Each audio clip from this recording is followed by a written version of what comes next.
I tell you, and I think one of the biggest misunderstandings that people have had about the medium is that they think that there needs to be a consumer action in order for an advertisement to be effective, which is interesting because no other advertising or little other advertising really operates on that principle.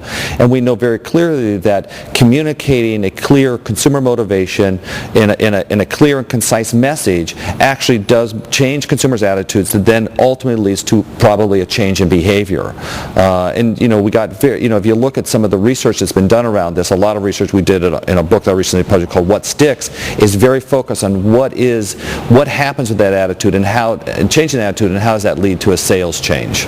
I think one of the biggest rat holes that the industry got down was sort of thinking that they had to have a click, that became the ultimate metric of some of the performance of the advertising. And in most cases, in fact, in the majority of cases I've seen, that click really has very little to do. There's very little association between the actual performance of that ad and the actual click-through.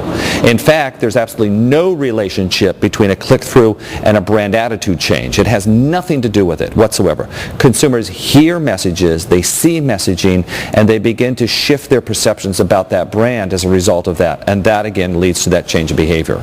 So I would be very concerned if the broadband video industry started to measure click performance as some metric. It's just not the right thing to do.